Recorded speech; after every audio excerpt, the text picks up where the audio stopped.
Hello. Hello! Yay, we're here. Yay! Oh my God. Sorry for the delay. We have had some Wahoo fails this morning. If you don't know what a Wahoo fail is, it's when you fail and you say Wahoo because now you know better. Yes. Truth. Yeah, but now we're here. How are you, Grace? I'm good. How are you doing, Jack? I'm a little awesome. I'm a little awesome this morning. You're excited to talk and have people listen. And Absolutely. we're going to talk about some fun stuff today. Absolutely. Yes. Thank you all for coming. How is it going? Tell us how your Friday's going. Happy 4th of July.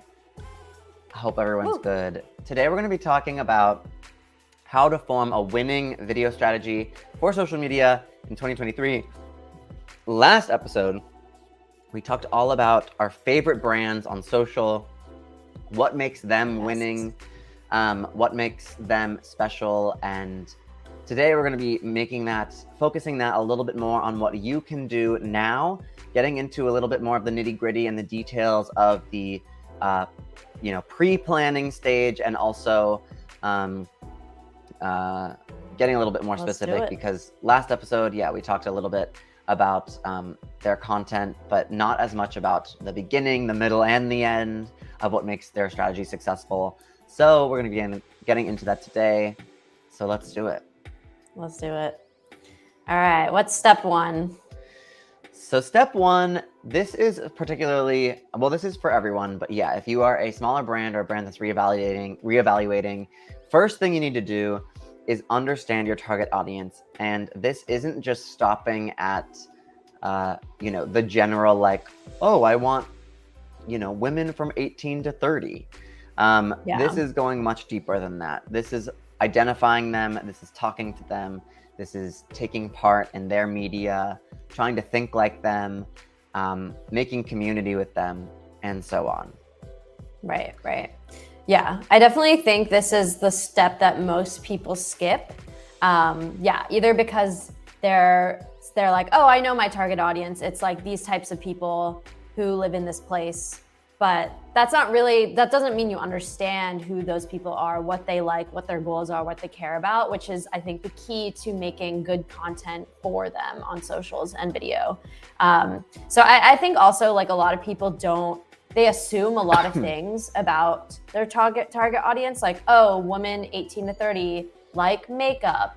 That's like a big assumption for a huge group of people that, might not be true. And if you start making content about whatever you think they like in the way they like it, and you aren't seeing results, like, maybe that's an indicator that you should go back and actually talk to those people and verify those assumptions and hypotheses.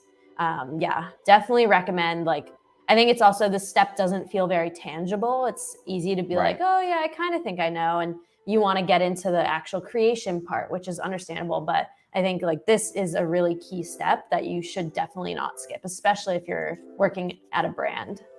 Yeah. One of my favorite things to do once I realized how important this was, like I said, at the beginning, I kind of didn't care. And I was like, yeah, I just want people who are, like, young and like me. And then after a while, I started to do exercises where I'd write down, like, everything I could imagine about someone. So I'd be like, this person watches this TV show, and this person, loves these actors and these other YouTubers, and this person does this after school. This person is interested in these skills and about this in their future, and, like, really mapping out, like, really specifically what I thought these people might be like. And then that made it so much easier to come up with content. I think a lot of people get stuck as well. They go, like you said, right to making content. But then that's also hard because you don't know what to make, and you get frustrated if you make something and, it doesn't get tons of views because maybe you don't have the best understanding of what someone might watch. And so I think doing this work early and often, continually coming back to step one of this process and rehashing out this and making sure that your target audience is still the same, or that you still understand them, can really help provide like video ideas forever. Right. And yeah, I think that's like another point people miss. Yeah, for sure. Like people often, I think, start with video ideas or content ideas or video strategy from like their own perspective, but like, and aren't doing the work to try to figure out what their target audience might like. Yeah. Cool. That's step one. Step two, you got to define your goals. Yo, wondering what your thoughts are on Threads. Step two, what are our thoughts on Threads?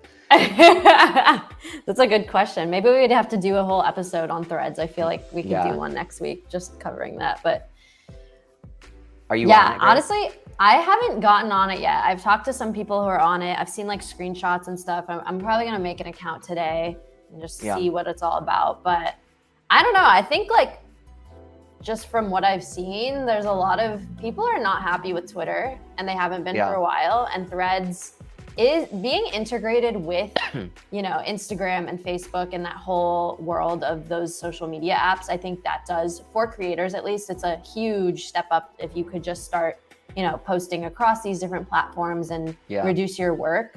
I feel like a lot of people are flocking to it right now because they're so frustrated with Twitter. So I could see it like becoming the next thing. But I think it's only been a day or two. Yeah, there's something nice also about immediately having like a bunch of followers, because it is connected to Instagram. Like for my D&D show that I use, or that I have, like we made one thread post, and immediately we have like 250 followers, and that just like kind of feels nice to have that built in, and not just be like, I guess, threading into the ether. But I have to say, like, my feed is not good. Like I don't know, it's struggling to find like my interests, and just giving me like a lot of random people on my feed that I'm not really interested in. Interesting. And I'm not really sure that I'm like needing to put in the effort to figure out like who I want to follow. So that's my thought. I think that's a good point. I also feel like this rush of people joining it and talking about it is like a class, we've seen this so many times, like Be Real and like all these other apps. I think there's a big part of it is people wanting to get their handles or whatever. Although maybe because it's connected to Instagram, do you have the same one? I actually don't know. You do, yeah. So maybe that's not it. But I think there's also this feeling of like, the first movers to a social platform, especially because it's made by Meta, like they have been successful with this stuff. You can get a huge advantage by being a first mover. We saw that with like people who are on Musical.ly and then TikTok. They, like Charli D'Amelio, they're biggest people on TikTok on the whole app. So I think if you're curious about it, I would definitely go for it and just start experimenting with it.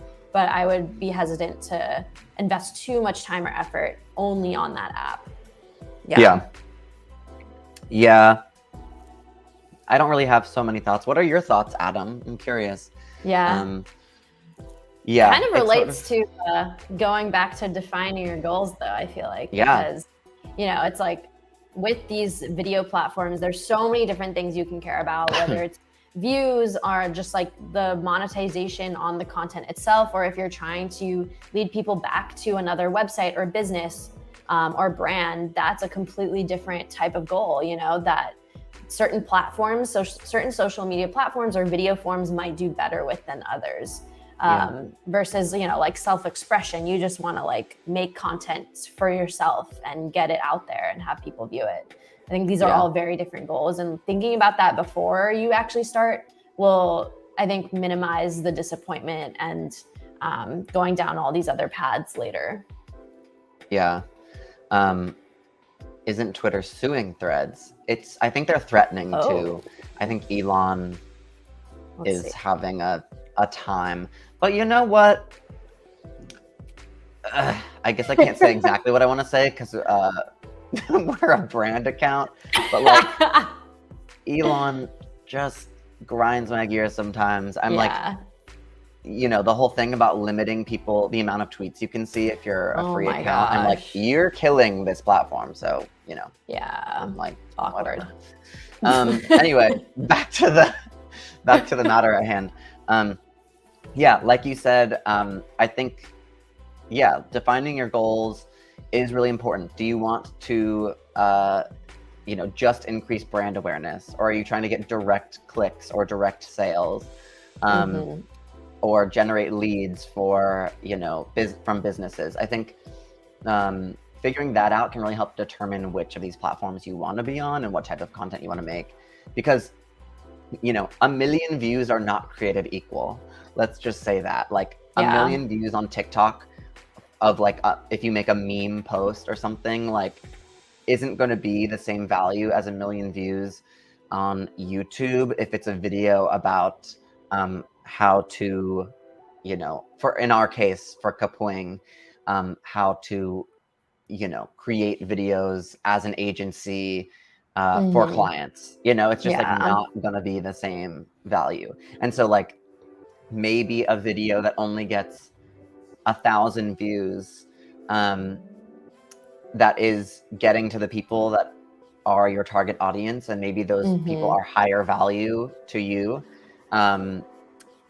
Maybe that's worth it, and maybe that's more worth it than a million views of like a bunch of random people as well. So I think that's important to know. Yeah, I think it's so tempting to just think bigger numbers is better, but if you're not thinking about which of those numbers, there's so many numbers with video that you have to focus in on, like, what are the metrics that really matter to me for my purposes or my brand's purposes. So I think this is another crucial step that a lot of people skip over, but will ultimately, like, this is literally determining what success means or looks like for you. Yeah. Number 3 is also kind of similar, I feel like, to what we've been talking about Threads, which is experimenting with content and platforms. But I would also add a sort of an asterisk to the end of this, which is not just experimenting, but like then doubling down on the ones that you decide and not straying from that, and like busying too much. I think a lot of people right now, I'm seeing with Threads, what I imagine is happening, and I've heard from other friends of mine who are sort of like social media managers for brands, is their brand, their managers or whatever are immediately like, we got to get on Threads, like, let's do it, and let's start posting all the time, and like, let's make this a priority. And then it's like, okay, but like, then are you straying from those platforms and the content that, like, is bringing in revenue or driving traffic or driving growth? And ultimately, like, that might not be worth it. So I think figuring out which content and which platforms like bring you the best return on investment for the amount of time and effort that you put in is really important. And then, like, not being afraid to experiment, but don't like give up some of your favorite, most best performing platforms for the shiny new thing necessarily. Yeah. I definitely don't think you should throw everything out suddenly because this new social media platform is on the block. It's like, I think we've seen this so many times in the past with, like, oh, this platform is adding this feature. The short form video thing was a classic where Snapchat had their own and Instagram now has their own. There was other apps that have, like, since, I haven't heard of them since. I don't even know if they're still a thing. And you definitely don't want to put in the same effort that you're doing with your, validated, the platforms that have been working for you. You don't want to put that same effort into these new platforms. I think you, definitely should have some experiments. And I think the thing with experimentation is, like, it's tempting to just be like, oh, we'll just make a few posts, whatever. That's not really an experiment. I think the most successful experiments will have a time frame. They'll have, like, a metric that determines success, kind of goes back to, like, defining the goals. But for that specific platform, and it's just like discovering what you find as you use the platform too. Because it's so new, it's not going to be as simple as like, oh, okay, we got these number of views, like therefore we should keep posting. But it's like, how do people interact on these platforms? What are they used for? You know, I feel like a lot of brands, like when Be Real came out, a lot of brands also like started experimenting with it, which I think is good. But, you know, ultimately, I think people realized that Be Real was a lot more about like you and your close friends and not really a place where brands were thriving. And so it's like, it doesn't really make sense to continue investing in that if that's not the purpose of the app or where your target audience is again. Right. Thinking about like, where does your audience actually hang out? Where can you reach them is a key part of this too. Right. And where does it feel most natural? Like, that's kind of my problem a little bit with Threads right now too, is I feel like my whole feed is like brands trying to be like the first brand, you know, and it's just like, I don't know. Get off of it. It's just like, I think the first few brands that did it, it's like, oh, cool, like this brand is on here, cool. And now everyone's like flooding it with stuff. And it's like, oh God, like I don't even want to use this app anymore because it's like kind of, a lot. So I think just be aware of where your target audience is, how much you're investing in different platforms. That being said, I do think these platforms do change over time a lot. And depending on, you know, like I remember Instagram Reels when they're kind of towards the beginning of that, they had this huge monetization program. People were making a lot of money on there, getting a lot of views because they were pushing in the algorithm. And I think it's changed a lot since then. Like, I think they ultimately have gotten more users and creators on there, but it's definitely not pulling the same weight that it was in the early days. And so it's like, if monetization is really important to you, maybe that's not the platform to be. Maybe you should think about like a YouTube or something else. Totally. Cool. Next step, you've got that figured out. Now you got to make good content. Time. Yeah, we have talked a lot about this on our channel, of course. So I feel like this one we don't need to probably talk about for too long. You probably also have your own ideas about what makes good content. And it definitely all depends on, again, your target audience. So, you know, good content for, you know, brands probably isn't going to hit if you're trying to go after like younger people who are interested in memes. Right now it's easy to there's so much content online. I would make sure you're getting inspiration from other formats. So I'm thinking like TikTok trends. They can actually be a really great way to, not for all your content, but just to get yourself a little creative, get yourself in the conversation, get yourself surrounded by a feed of people or brands who are doing interesting things. And also just, as we know, making sure the video is engaging is really important. At the beginning of the video, specifically, like have movement in your video. You know, heptagon. Regular heptagon. Love that. What is a heptagon? Is that 7? I think it's like 7 sides, Nice.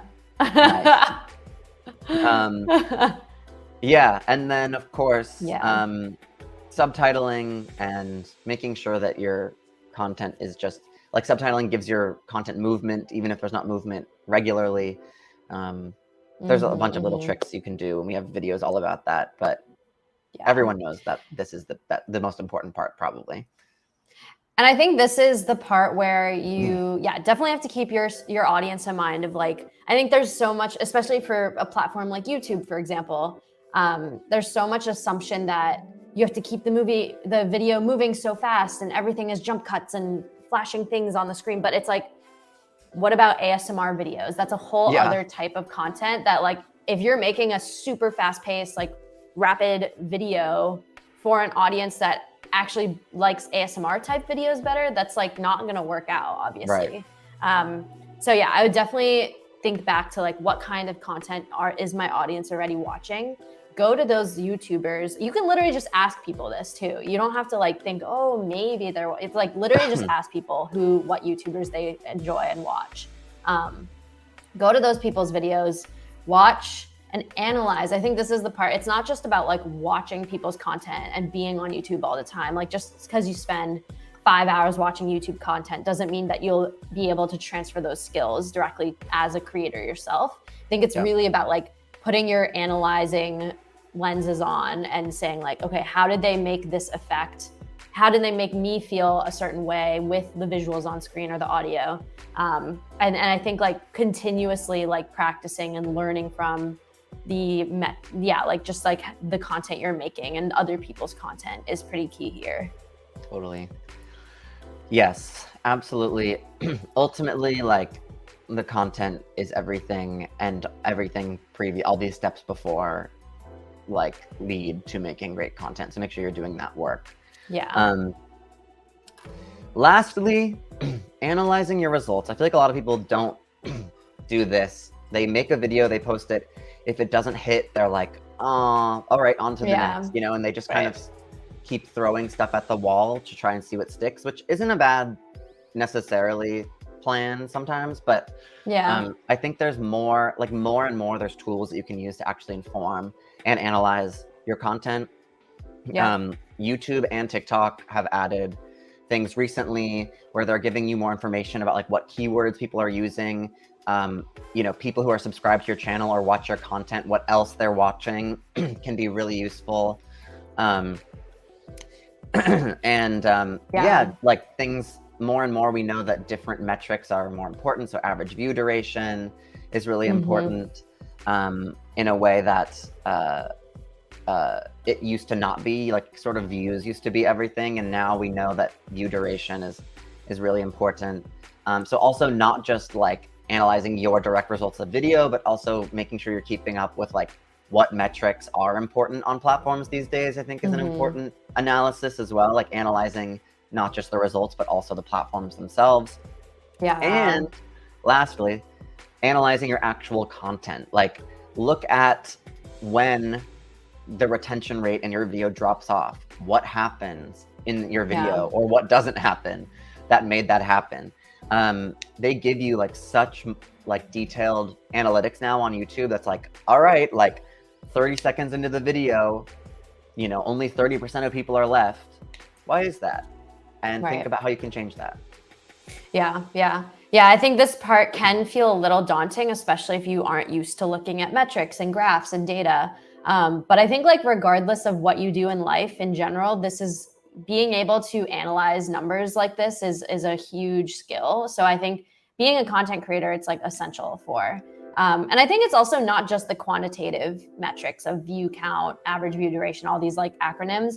It is also qualitative things that you can look at with the comments people are writing, the interactions you're having with creators, and just like how they're reacting to your content is like a huge way to, you know, make these numbers come to life a little more and give you that data of like, oh, people clearly like this video. They're really like leaving comments that they enjoy it. It's like, maybe I should make more of that and keep trying that style. So yeah, I think it's basically this step is all about feedback, being able to look at the feedback, whether it's quantitative or qualitative, and use that in the rest of the process as you cycle back around to like understanding your audience and making the content.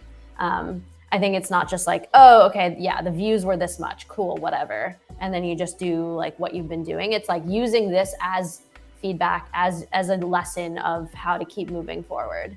I would frame it in more of like a, just be curious. I think it's really like, I can also, oh, can you hear me? Yeah. I think Siri popped up.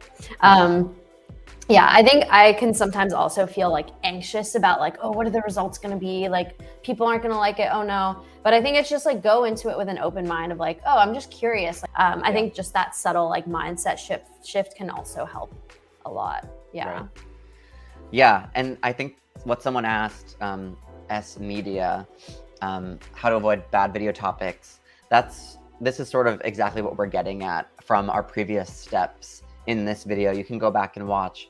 I think people go right to thinking about video topics, but they aren't informing their video topics based on, like the previous videos.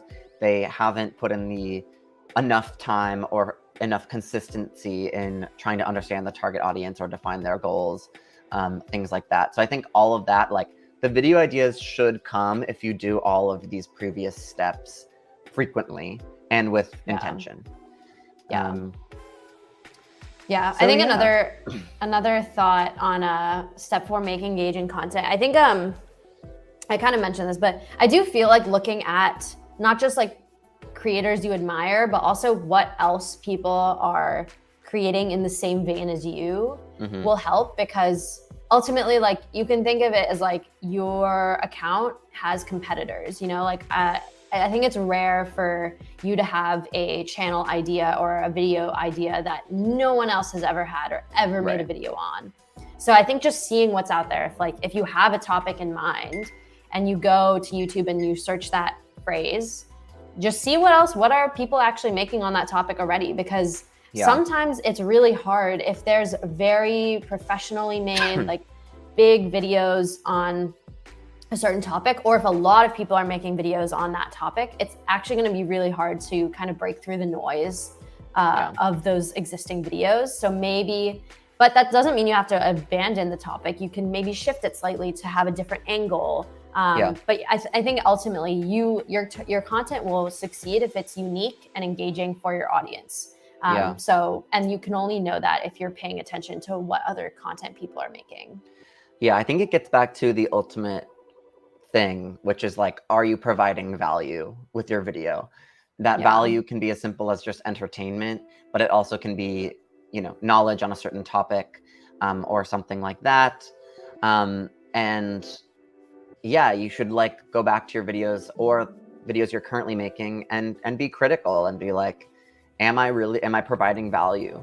Am I, you know, coming from this from a unique perspective, or am I providing something new? Because there is so much content these days, and it doesn't have to be completely new, but you have to have something unique about your content if you want to thrive. Yeah, I feel like that ties into this comment that I wanted to go back to, where regular heptagon says, not gonna lie, I feel like the most important thing for shorts is trends.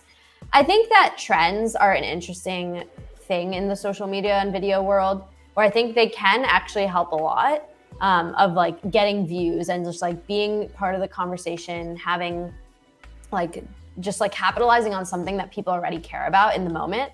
But I do think the two things with trends, one is they are usually short-lived. They might cause like a spike in your view count or people who are interested in your content, but sometimes like after, you know, a few days even, or like weeks at the most, I feel like it kind of dies down again. And I think ultimately, like, the second thing is you want to make sure your content is providing value. I think participating in trends, making these like funny or entertaining videos, or just like being part of a conversation is like a good thing to do. But I think beyond that, like, I think it's rare for a channel or an account to only be doing trends, unless that's their like thing, you know? I think you just want to think like, am I still providing value in this video or in other videos? And why would someone even watch your content? I think that's an important question to think about. Absolutely. Well, everyone, thank you for watching. Thanks again, for watching, y'all. Grace and Jack coming to you live. Thanks for all your comments and thoughts. We will see you next week on Friday. Yes. And maybe we'll talk about threads. Who knows? I think we might have to. I think it's definitely people are interested in it, and it's happening. All right, y'all. Everyone, thanks for watching. We'll see you next time. Later. Bye, everyone.